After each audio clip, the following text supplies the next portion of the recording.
Hey, so this week we're going to look at cell respiration, in particular the standard level content. I think this is really useful even for higher level students just to get that foundation. And I always cover it in class first with the whole class, either mixed standard level and high level class. And we'll always look at it through this lens first before we add in the detail. So energy has its own currency, which is ATP, which is actually a nucleic acid. So adenosine triphosphate. So it's a nucleotide. Chomp, chomp. You remember when we talked about biological molecules. So chomp, carbon, hydrogen, oxygen, nitrogen, and phosphate as well. So ATP, adenosine triphosphate, means there's three phosphates attached. And diphosphate means it's going to lose a phosphate. So this I means it's an inorganic phosphate. Now, this is something that we can think of as an energy currency, where one concept is if you add something or take something away, it's going to cause a change in the structure or a conformational change. So if I add phosphate to like a protein, I'm going to change the interactions within that and it's going to change shape. So when we talk about active transport, we're talking about using like a pump, a protein pump, and what's actually happening there is that addition of the phosphate is going to change the structure and it will temporarily cause a movement, which will then like allow something through. Like we've talked about using it for sodium and potassium when we talk about action potentials and how we reset that resting potential uses a sodium potassium pump as our example. It's going to be anything that's large, a polar molecule. These are going to be things. There's an ion that need to move through the membrane through a channel, and if it's against its concentration gradient, then it's going to use active transport and involve a pump. So where does this ATP actually come from? It comes from the process called respiration. And by definition, cell respiration is a controlled chemical process that releases energy from carbon compounds to make ATP. There's a fun lab that you could ask your teacher to do called the Screaming Jelly Baby, and I'll make a video of that at some point. And that's showing like a fast release of energy from glucose. You take a jelly baby and it's basically this huge, loud flash and bang. It's just showing how much energy is stored within that jelly baby. And when we think about respiration, it has to be stepwise, it has to be a controlled release so we can convert that energy into ATP.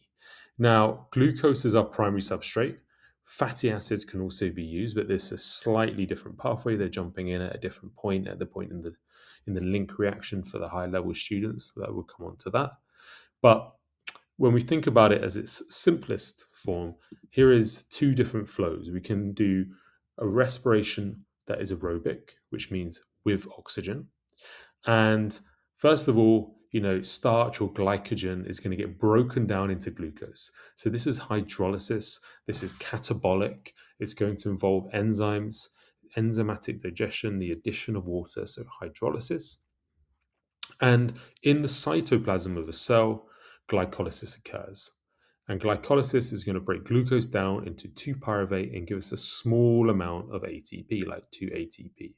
So in humans, anaerobic respiration is not enough for us to survive. We're not getting enough cellular energy, something that's useful for us, and we need a aerobic pathway too. So that means the pyruvate has been broken down, it gets taken up into mitochondria, and oxygen is used, and that will produce a large amount of ATP, and a byproduct, what we need to know, is CO2 and water. Now, in anaerobic respiration, this will occur primarily like in humans, like in our muscle cells. Lactate or lactic acid is a byproduct of this. It's also called fermentation. We're more used to using that word when we think about the production of ethanol. So this is a byproduct in yeast. So two useful things from yeast and anaerobic respiration would be making alcohol, the production of ethanol, and also bread rising, producing CO2. Of course, when you cook bread, all the alcohol evaporates. So there is no alcohol left in the bread. But it's the same reaction. That CO2 that's being released is going to cause the bubbling and the rising of bread. So that's the anaerobic pathway. The purpose in humans is to keep recycling an enzyme that is used to help with this process of converting glucose to pyruvate, and that's a small high level detail too, because we still want to be getting some energy, and especially like in our muscle cells, where this is where it's common and they're designed to work anaerobically for a period of time. So here is a mitochondria, and for standard level, we just really want to be able to identify it. And this is where we're going to have the reactions occur. Inside here, like once oxygen is been utilized. And we'll look at more of this and the structure and what's occurring in each one of them when we talk about the higher level stuff. But for now, like just it's enough to know that we've got these cristae that increases the surface area to volume ratio, which means there's more available surface for reactions to take place. Now, the two equations to know would be the anaerobic ones would be glucose to lactate, and glucose is ethanol and carbon dioxide. So if you're asked for a short response IB question, you might have to recount one of these equations. More typically these than the classic respiration one. They just kind of assume everyone knows that. But the context of this would be to look at some practicals and understand that how to use a respirometer. And I'll make some videos looking specifically at the practicals for the IB. But when you use something called a respirometer, you're measuring the movement of an air bubble.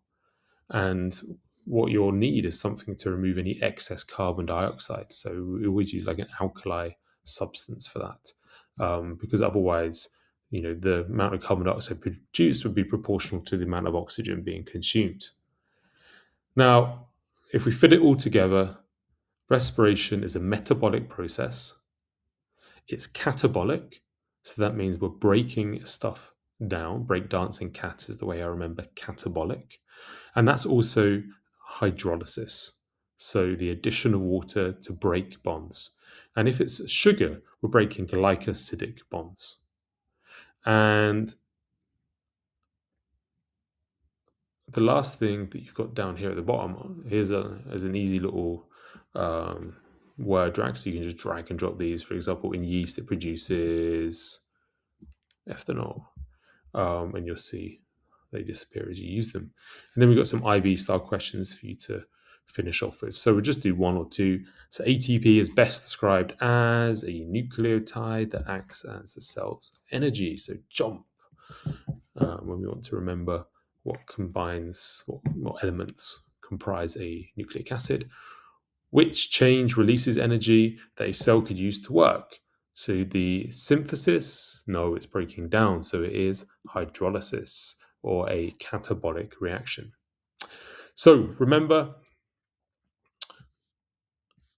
to go over this flow diagram here. This is the key takeaway: aerobic versus anaerobic pathway, and how we can utilize fermentation or the anabolic pathway in something like yeast, because that is like an application that is often drawn upon.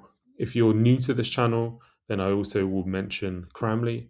So Cramly is my free resource where you've got a whole bunch of different great games.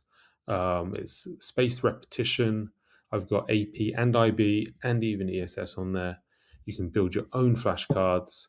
You can add your own pictures, your own voice notes. It's completely free, and it uses an adaptive algorithm to help you learn. So please remember to like, subscribe, and share this with your friends. Thanks.